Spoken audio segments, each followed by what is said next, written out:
Hello, I'm Coercer, and we are now going to go and watch the rest of the games from ArtifactCup number 29. The replay pack is out. TheDestroyer has posted it on the Gearbox forums along with every other pack that he has collected over the lifespan of the ArtifactCup.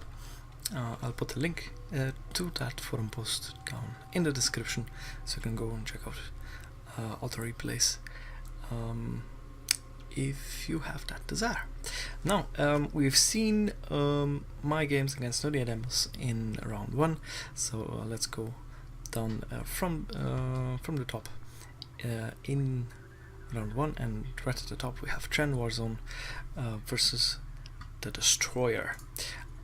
Let's load up the first game. The first game was played on Dune C.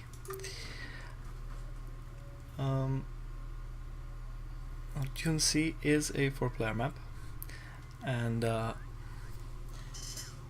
really don't have any specific preference for this one. It just throws me off, because I keep forgetting these maps are meant for 4 players. If I'm not careful, I try and expand to one of the bulkheads. You'll see in a moment why that shouldn't be done. So Tren is playing as Deacon F down here on the south side of the map, and the Destroyer is also playing as Deacon F up north on the other side of this huge dune on this map. Now, Tren is the reigning champion of the ArtifactCup. He has won every single one recently, except for those in which he did not compete. And like I've mentioned earlier, this map is a 4-player map, so every player starts out with 2 main resource piles, and it's way better to just use your salvagers to start mining from these 2 piles, as opposed to expanding to one of those bulkheads. And if you position your carrier like Tren is doing right here, making sure that the distance between his carrier and the second main resource point is as small as possible, and also using the mobility support from his Knaff carrier, which speeds up all units in that radius. And I believe the production cruisers then gain that aura as well if it's powered on the carrier. That makes sure that your resourcing is quite efficient. Now let's see what's going on the map. Tren has not retired his base runner. He really likes to use it early on because of the blast drone ability. The Knaff base runners can construct blast drones, and you need 2 to take out a salvager. So if you get 2 blast drones in a clump of salvagers, you can take out quite a lot of them at once, if your opponent doesn't split up their units as soon as those blast drones come inside. The Destroyer is building another base runner and is building salvagers, while Tren is producing another production cruiser, and he has started railgun fabrication.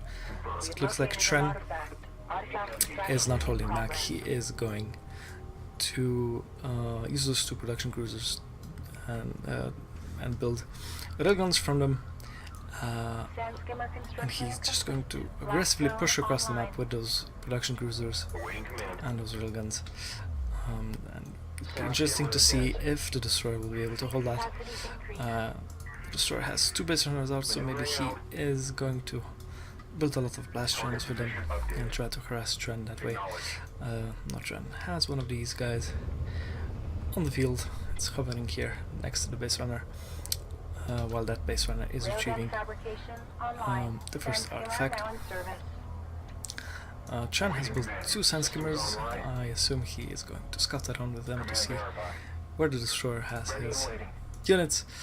And those production cruisers have just started building assault railguns.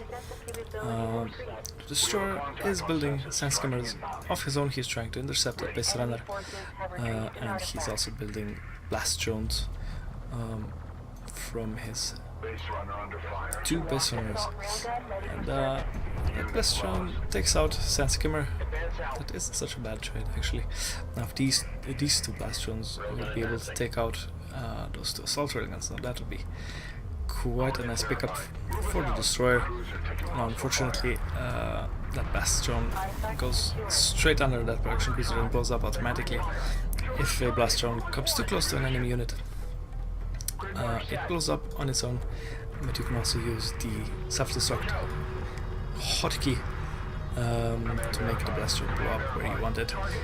That base owner is trying to make a run for that artifact. Those assault railguns have reduced its health to about a quarter. And now Tren is trying to intercept those 2 blast drones that he saw speeding off into the distance, and the destroyer is using both of his base runners to try and capture those artifacts. But it looks like the destroyer is just building up those blast drones there in the extraction zone.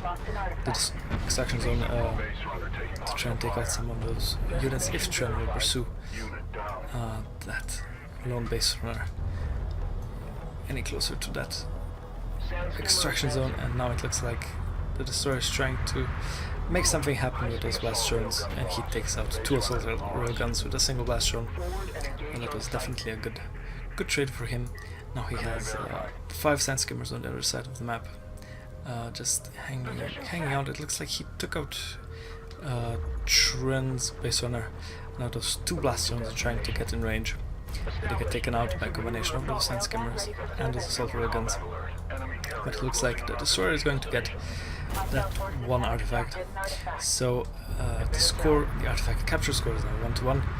But Tren has moved in aggressively with those 2 production cruisers. He is building more assault railguns right in the destroyer's base, and it looks like he's going to take down the destroyer's carrier.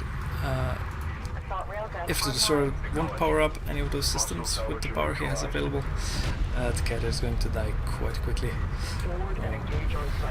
If he powered that missile systems on that Knauf carrier, he could be able to hit some of these assault railguns and scare off Tren's forces. But now it looks like the destroyer is going to get trapped between 2 fronts, those 2 assault railguns coming in from the other side, and the destroyer doesn't have any other units available except for those sand skimmers.